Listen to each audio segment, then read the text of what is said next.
Hi everyone. In the previous lab we have seen the R and RC triggering circuits and we have observed the output waveforms for different firing angles for R triggering as well as the RC triggering.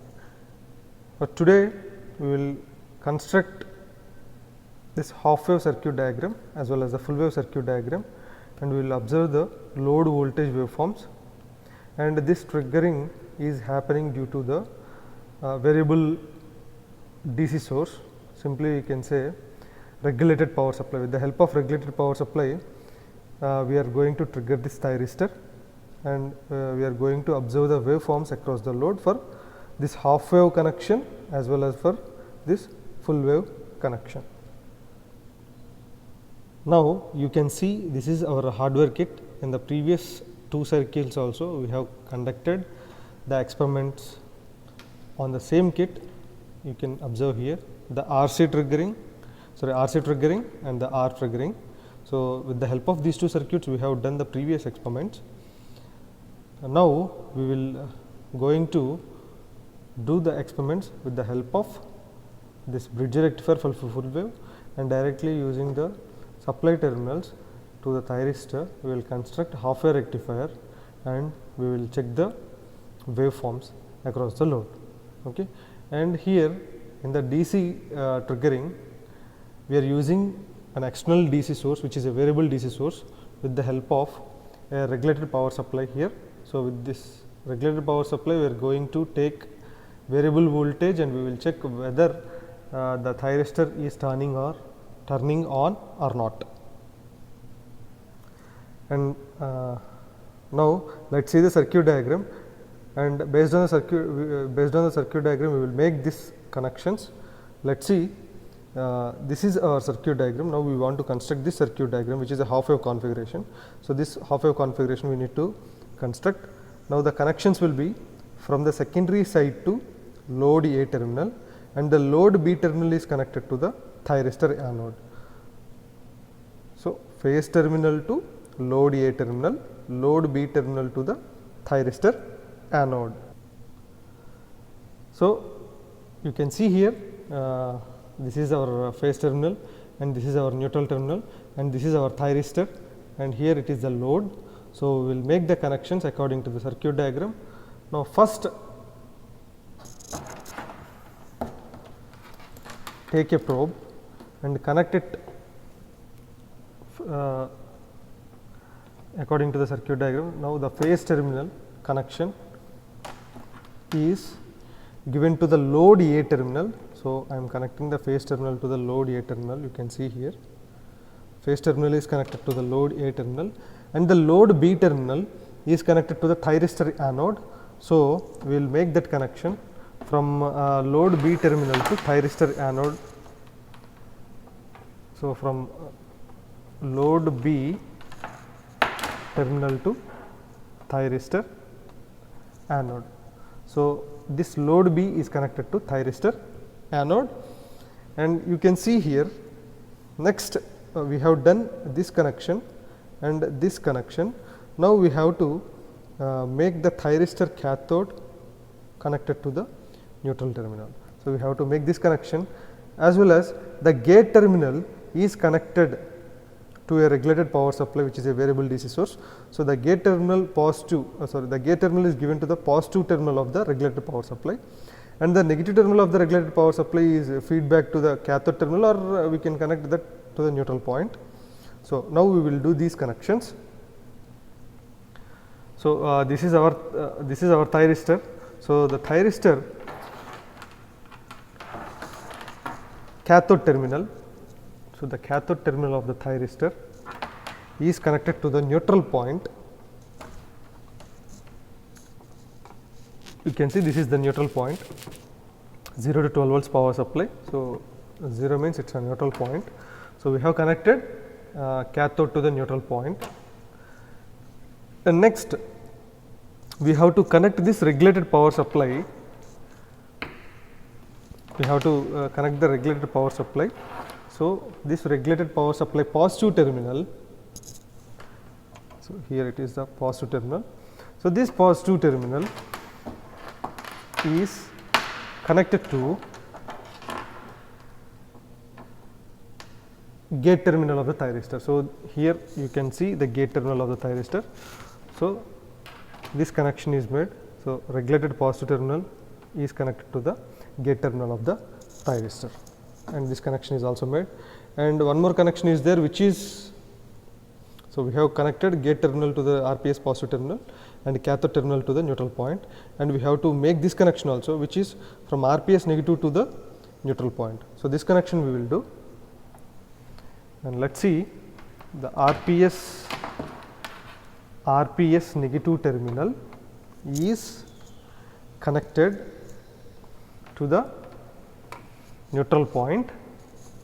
So, this connection, now we have connected the neutral point, see this is the neutral point. So, the connection has been made. Please verify the connections once again before turning on the kit. So, once again cross verify the connections whether we have made the right corrections, right connections or not. After verifying the connections, please make sure before turning on of this regulated power supply, the voltage channels must be in 0. See, you can see here the voltmeter reading is 0 volts. So, it should be started at 0 volts. Make sure this is going to start at 0 volts. And similarly, here the load terminal is connected to the CRO. See, the probe is connected here, so that we can check the load voltage in the CRO. However, in the previous circuits, we have used variable resistor in the R triggering as well as the RC triggering circuits in order to achieve or in order to control this firing angle. See, in the experimental kit we have firing angle notches. So, using these firing angle notches, we have controlled alpha value for 30, 0, 30, 60, 90, like that we have controlled for R triggering and RC triggering. But coming to the DC circuits triggering, we will just turn on the thyristor. We do not have any control on the firing angle, because this DC supply, which is a variable DC supply, we will check whether we will check the thyristor when it is going to turn on, at what voltage the thyristor is turning on. That is what we want to see, and the turning on of the thyristor will be done at 0 degrees only. We do not have any control over the voltage. So, the firing angle control cannot be achieved in the DC triggering circuits, in the half wave as well as in the full wave. So, only thing we need to do is we have to just vary this voltage, so that we can check at what voltage the gate terminal is going to turn on, so that the thyristor will be conducting and the load voltage will be appeared. That we need to see by varying this regulated power supply. Okay, that we will see now.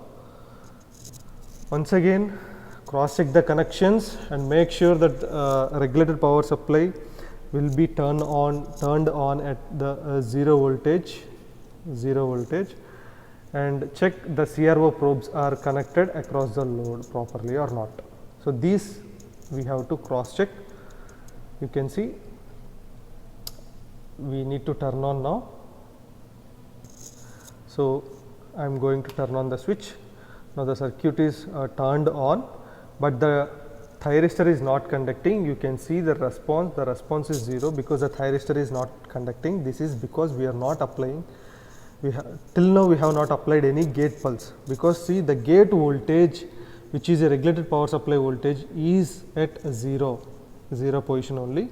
So, we have to apply this regulated power supply voltage slowly, and for the same we need to check the output. So, now I have applied 0.1 volt and check the load voltage in the CRO, it is still 0. Now, I am going to vary or increase to 0.2 volts, and let us see, there is no voltage, and similarly increase it to 0.3 and check whether the thyristor is turned on or not. Still the voltage is 0, and now 0.4, voltage is 0 still. 0.5, still there is no voltage, and 0.6, still no voltage. Sorry for that.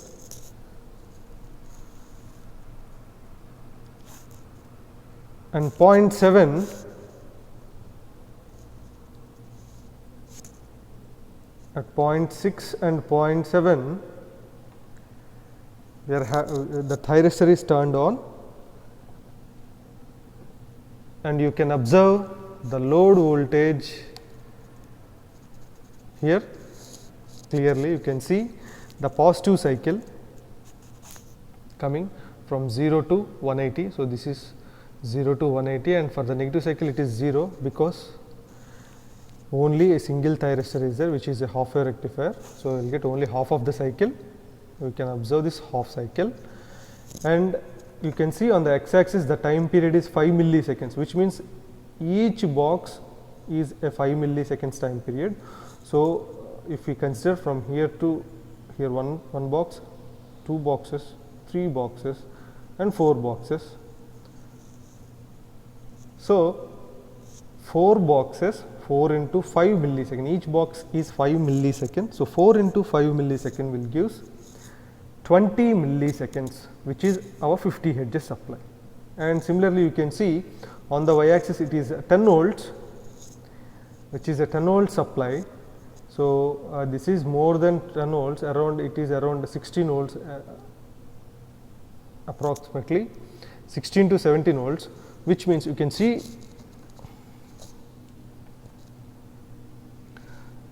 clearly, which is around 16 to 17 volts, which means 16 to 17 volts is the maximum peak voltage of this waveform. Each box is about 10 volts. Okay. So, you can note this waveform, which means the thyristor is triggered at 0.6 to in between 0.6 to 0.7 volts. So, which is around 0.65 volts. You can take 0.65 volts as the gate voltage to turn on the thyristor. Okay.